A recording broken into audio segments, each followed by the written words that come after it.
Protecting your credit from new account fraud, that's when someone applies for a credit account using your identity. It's easy with a credit freeze. So today I'm going to show you exactly how to set up a credit freeze with each of the three bureaus, Equifax, Experian, and TransUnion. Now you do have options for setting them up. You can do it by phone, by mail, or online, but I prefer the online method because that way you get instant access.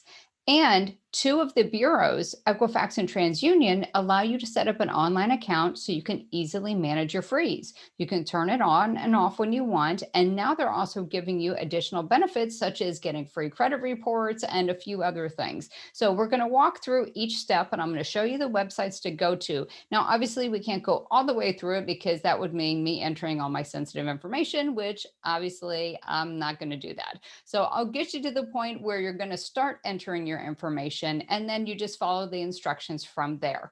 Both TransUnion and Equifax, they will have you do ID verifying steps, such as they might text you a code or send you an email with a code, or they're going to ask you additional questions to validate your identity. So with all three of them, you're going to have to validate your identity to make sure that it's you. Otherwise, if you don't get those questions correctly, you will not be able to get the credit freeze and you won't be able to set up the online account. So let's go ahead and get started. First one I'm going to go to, so I'm going to share my screen here so you can see.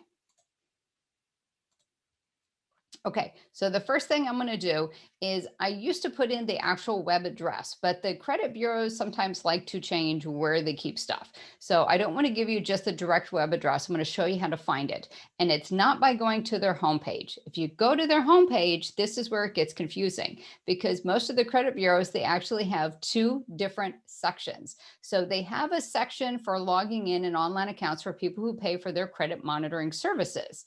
Then they also have a section for people to manage their credit freeze. At least that's Equifax and TransUnion. So if you try to go to the homepage and log in, you're not going to get anywhere because the one you have created or we're going to be creating is the back end one. So here's how you avoid the confusion. So we're going to start with Equifax. So the first thing I'm going to do in the search bar, I'm going to type in Equifax credit freeze. And that brings up the search results here that you can see. Now, this first one, you don't want to click oh here, free score online. That's an ad. Have no idea if they're legitimate or not. So just don't even click on that one. So now you're going to go down here and you're going to see security freeze, but look at the URL. So it's equifax.com, which confirms that we're at the right website. And then the rest of the information is out after it.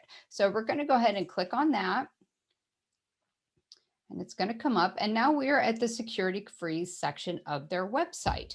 So all you do is you're going to get started with a freeze. Now, if you already had one set up, you would just do exactly what I just did. And so let's say you needed to temporarily lift your freeze. You do the process where you do the internet search for Equifax credit freeze, come to the right, search result, click on it, come to this page and click on manage a freeze. But we're going to assume you haven't done it yet. So we're going to click on get started with a freeze. All right, so real simple. Let's get started. We need some information. So we're going to ask you first name, last name, date of birth, social security, mobile phone. All right, I know about everybody's panicking because it says social security number. See the padlock right here? That information is going to be encrypted. And also up here at the top, you can see that it's HTTPS, so it is encrypted. Nothing is 100% guarantee. If you're calling their 800 number speaking to a representative, there's a chance they could be writing down your social security number and selling it to somebody else offline. Or if you do it by mail, that document could be intercepted and all your information is in one envelope. So every process is going to have risk. You choose which risk you're willing to accept and go forward from there. But creating a freeze, the little bit of risk that you get by going through the process of creating it, that the benefits of a freeze greatly outweigh that risk. So again, you're going to enter all your information in here, put your current address, and I'm not a robot. It might bring up a little CAPTCHA screen. Now, the reason they do those is because bad guys will use autofills. So they will have computer programs that will automatically fill in this information and try to, expedite filling out forms. Well, those computer programs cannot read these CAPTCHAs. They can't read these I'm not a robot sections. So that's how the companies like Equifax, they can determine if the person filling out the form is an actual human or if it's a computer program. So that's why they have that. They're a pain in the butt. Sometimes you can't figure them out and you don't know. It's like, well, this little corner is on the box. It tells me to look for the crosswalk. It's like, well, that has a little section of it. So I click that one. Anyways, I digress. We still have to do them and it's there for our security. So once you've done that, you're going to click on continue. So with the Equifax process, you create the account first. Once the account has been created, then you're going to log into the account. And then when you're in, you're going to see a section on the right-hand side where it's going to say about a credit freeze, or they also call it a security freeze. But it'll say that this report is not frozen. So what you want to do is click on freeze report, and you'll be able to figure it out when you're in there. So just kind of play around with it. But once you've frozen it, that's it. That's all you got to do. Then you log out, and next time you need to lift it, you just do like we did here, except for instead of creating it, you just go to manage the freeze, follow those instructions, and you easily lift it. It takes merely seconds. I have some clients that I manage it for them. They've actually called me from the car dealership saying, what am I supposed to do? I said, hang on a second. We helped them with the process. It got lifted and they were on their merry way. So it really doesn't take much time at all. I'm going to go back here a little bit because I want you to see when we talked about the security freeze for Equifax, and if you don't have one, you hit click get started. If you do have one, again, you'd come to this same page and you'd click on manage the freeze, and you're going to see that the screen looks a little different. So it asks for your username and password. Now, if you need help signing in, if you forgot your username, forgot your password, then you would choose one of those buttons. Or if you got to the screen by mistake and you realized, oh, wait, I don't have a username and password, down here it says don't have one, register now. So it's really easy to do. And don't worry, if a bad guy's trying to get your username and password or to reset it, they're going to have to answer ID verifying questions. So they're making it a little bit more and more difficult. Not that it's 100% impossible, but it is becoming more and more difficult as opposed to the generic reset my password, they let you reset it and you're on your merry way. So you do have to answer ID verifying questions. All right, so that's it for Equifax. Now we're going to go to TransUnion, and it's the exact same thing. In the search box, you are going to enter, let me get up here, TransUnion credit freeze. And you come up with the search results. You can see the first one here is an ad. It is actually for TransUnion, but that's not the one that we want. You see the next one here about the free credit scores. Don't know who this company is. You can see it's an ad. Skip past that. Once we get past the ads, then we see credit freeze, freeze my credit TransUnion, but we need to make sure that it's TransUnion. So look at the URL, and it says transunion.com, which means that's their website. And then everything after that just kind of gives you gives you information about the particular web page. So the most important thing is that we are on transunion.com, and it's involving the credit freeze. So we click on that. And here's your options: freeze my credit, unfreeze my credit, freeze a loved one's credit. So if you have not set this up yet because you set up an online account with a username and password, if you've never done this before, you're going to click on freeze my credit. If you've already done it and you have a username and password and you need to unfreeze your credit, that's what you're going to click on, unfreeze my credit. So here's where we go with first one, freeze my credit. And again, the same process. You're going to create the account first. You can have a username and password. Once the account creation process is approved and you've passed all the ID verifying questions, then you log in and you can add the freeze. Now with TransUnion, you will get a PIN number. Equifax does not give a PIN number. So with Equifax, all you have to do is log in. Usually it's that way with TransUnion too, but you might also have to provide them the PIN number. And the PIN number is also good as an extra security. So if the bad guy tries to call the 800 number or something, they're not going to be able to do it because they won't have your PIN number. So just make sure if this is the first time you're setting it up, when you get to that last page, once you've set up the account and you're in, and you activated the credit freeze, it will give you a PIN number. Either download it, print it, whatever you want to do. Make sure you save that PIN number from TransUnion. So all fields are required. First name, middle name's optional. I usually don't fill those out. First name, last name, address, city, state, zip. Now here's a trick. Sometimes with unit numbers, those can be tricky because does it want you to just put, the suite and the number, or APT and the number, or just the number, or, how is it? So you might have to kind of play around with that for a little bit. But do it like you normally do on official documents, any of your credit accounts, your loans, your credit cards, any of those sorts of things. And then it asks, have you lived there for more than 6 months? You notice if I hit no, it asks for a previous address, unit number, city, state. So if you've lived there less than 6 months, you have to give your prior address. Again, it's a way so that if the bad guys try to fraudulently register a fictitious address to your credit report, well, they're going to have to know your previous address, and which is actually your main address. So it makes it a little bit more difficult for them. And also because if you've lived somewhere less than 6 months, the credit bureau might not have that new information. So that's why they ask that question. But we're going to say, yes, we've lived there for more than 6 months. Going to ask for your email address and your mobile number. They ask for the mobile number because they're more than likely going to text you a code to make sure that is your number. And that code is you're going to have to enter back in here to create the account. Date of birth, last 4 digits of social. Again, you see the padlock and we have the HTTPS up here. And then this section, pay attention here, folks. Please send me helpful tips and news and blah, blah, blah. Yes is default. If you do not want to be inundated by emails for solicitations and all different sales offers and whatnot from TransUnion, you better click no, because if not, you will be inundated. Now, if you forget and you say yes in the beginning, you can always unsubscribe later.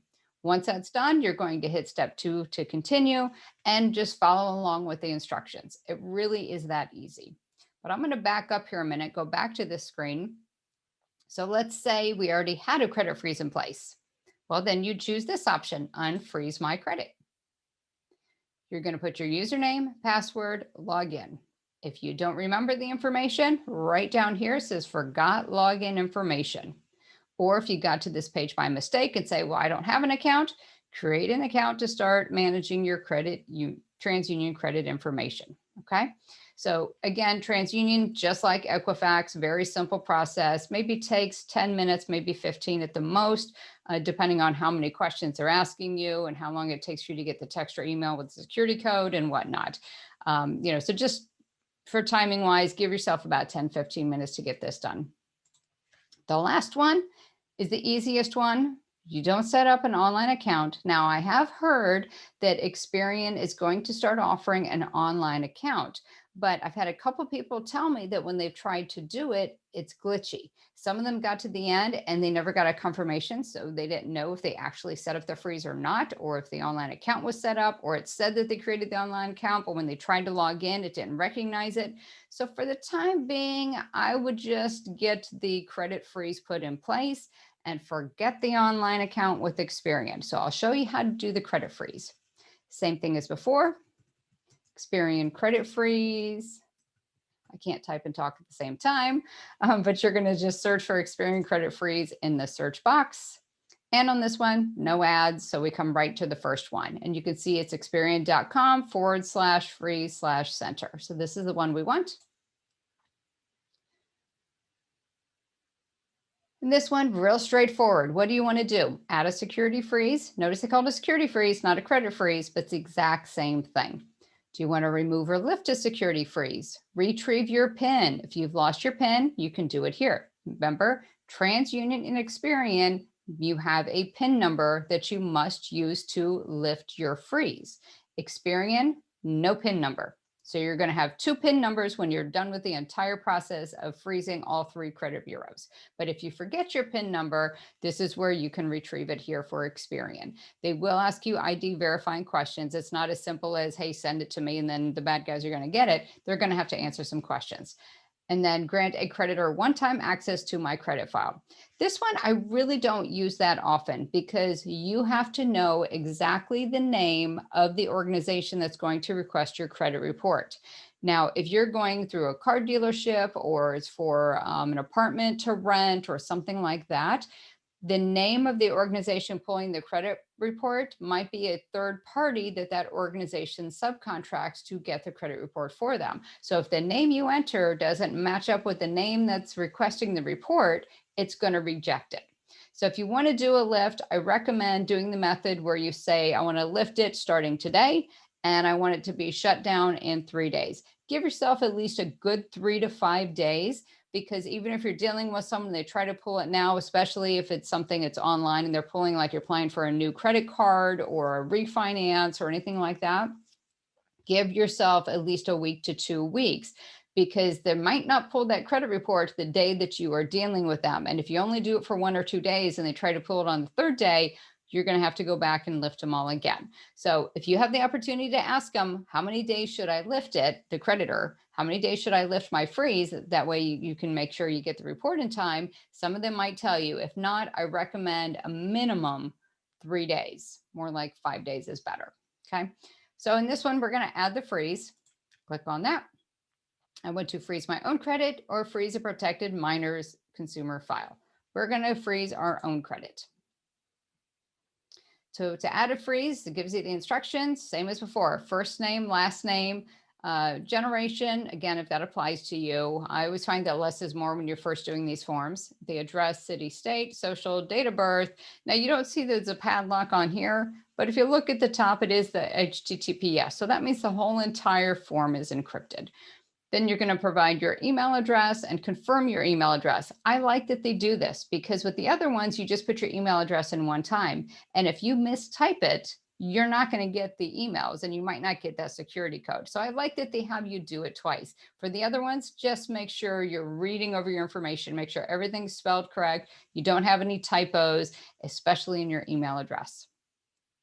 And it says, have you lived at your current address longer than 2 years? TransUnion asks for 6 months. This one asks for 2 years. Answered appropriately. Would you like to select your own PIN? I suggest no. Don't create your own PIN, because most people, if they create their own PIN, it's going to be something that's familiar to them, something that the bad guys could easily figure out. So I would say no, check that little radio dial there and let Experian give you a PIN number. Okay. Now, Experian PIN numbers are usually about 12 characters, 12 numbers. TransUnion, they're about 6 numbers or 6 to 8 numbers. So it's not like they're huge, but you're still going to be writing them down and recording them somewhere. However you want to record that information. And then click on I agree to the terms and conditions, hit submit. They're going to ask you 4 or 5 ID verifying questions, and you're going to answer those to the best of your ability. I recommend you do it somewhere where you have access to your financial records, because they might ask you about the amount of a car payment, the amount that you pay for your mortgage. In January of 2001, which of the following creditors did you open a credit card with? They're going to ask you these questions. And if you're out somewhere else, or if you don't have access to the information, you're not going to be able to answer it, because they usually give you ranges. So it could be 100 to 200, 200 to 300, 300 to 400, or sometimes they'll go to 100 to 250 or 249, then 250 to 349. So if you're kind of in that middle, but you don't remember if you were above or below that 249 and you answer wrong, you're not going to be able to complete this process of setting up your credit freeze. So make sure you do it somewhere that you have access to your financial records. And that's it. And once it's done, that's all you have to do. Now I'm going to go back, because that was the process to freeze your own credit. But let's say you already froze your credit and now you need to lift it with Experian. Remember, Equifax TransUnion, you log into your accounts using your username and password, and then you can manage it that way. Experian, no online account. You just come back to this website and click on remove or lift a security freeze. Same as before, enter your first name, last name, address, city, state, social, your email address, confirm email. Have you lived there longer than 2 years? Do you remember your PIN? You want to say yes. If you don't remember your PIN, it makes it more difficult. Now, if you don't remember your PIN, you could back up and go back to where it said retrieve my PIN, and they're going to ask you ID verifying questions. They might ask you ID verifying questions here as well if you say no, but I find it much easier to try to do the retrieve my PIN first and then come back to this process. And then it says, do you want to remove your freeze temporarily or permanently? Usually it's temporarily unless there's some extreme circumstance where you just have to take it off altogether. And then they want you to pick a start date and an end date. So you just click on the box, pull up the calendar. And like I said before, minimum 3 days, maybe 5 days. And in some cases, you might need to lift it for 2 weeks, depending on how long it's going to take that organization to actually pull and review the file. And sometimes if they're pulling it from all three bureaus, they might do one day, one day, the next day, and another one after that. So again, give yourself some time so you don't have to go back and do all this again. And then I agree to the terms, click submit, and then it'll come up with the screen and it will be a confirmation telling you that it was successful, or they might ask you additional questions. But usually if you put the PIN number in, you're not going to have to answer any more ID verifying questions, but they can always change the process on me, which they've been known to do. So it's a real simple process to add a credit freeze. Now, what a credit freeze does is that it prevents any new creditors from looking at your credit report. So if a bad guy tries to apply for a new credit card using your information, well, that creditor will request the report because they need to determine if you're a good creditor or creditee. Is that the word I'm looking for? They need to know if you pay your bills. If they try to pull the credit report and you have a freeze, it's going to come back saying file frozen. They're not going to see the report. If they can't see the report, the creditor cannot make a credit decision. Therefore, the account won't get opened. So a credit freeze doesn't prevent bad guys from applying for new accounts, but it prevents them from being successful, which is what you want. So credit freeze, it's free for life. You never have to pay for it. You don't have to pay to set it up. You don't have to pay to lift it. You don't have to pay for any changes. You don't have to pay if you choose the online option with Equifax or TransUnion. If you find yourself going along and they tell you you have to pay, that means you're in the wrong section and they're selling you credit monitoring.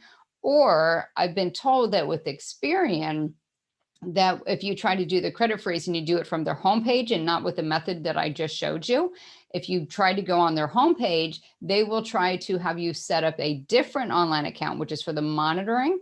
And they will have you do a lock. Now, a lock is very similar to the freeze where it has the same goal, meaning the credit report does not go out. However, with a credit freeze, your rights are afforded to you by federal law. With a lock, you're signing a contractual agreement with the credit bureau, so some of your rights may or may not be given to you. So the bottom line is stick with a credit freeze. Forget the lock. You don't want the lock. Block the lock. Don't even do it. Take that out of your vocabulary. So if you're trying to set it up and it's bringing up the language about a credit lock, you know you're in the wrong place. Because what I found with Experian, or what I had a couple clients tell me, is that when they tried to set up the credit freeze by going from Experian's homepage, it took them to create a free online account, which allowed them to initiate the lock. But then it kept sending them things about upgrading and subscribing for their identity protection services and monitoring services and all this other kind of stuff. Or it gave them a premium free trial for like the first 30 days. And after that, they keep getting bombarded and then it messed up the account. Forget all of that. Just follow the methods that I've shown you here. Start by typing in the credit bureau's name in a search box, followed by credit freeze, get to the right link, and go and create it and manage it that way. Don't go to their home pages. Now, if for some reason you have trouble or difficulty doing this online, then the next method I recommend is by calling the bureaus and using their automated phone service. Don't talk to a human. Use the automated phone service, because sometimes if you get a human on the phone, they might try to sell you their monitoring services and they're going to start throwing some of this terminology around, which it can be very confusing. I have a lot of people who have been confused by it and ended up paying $19.95 a month for something they thought that was supposed to be for free because they were sold the wrong thing. So use this method. Online is best. If you have to do by phone, use the automated phone numbers. So protect yourself from new account fraud with a free credit freeze from Experian, TransUnion, and Equifax. And remember, Equifax, TransUnion, set up the online account. Easiest way to manage it. Doesn't take hardly any time at all. That's it for today. See you back here next week. Until then, stay safe.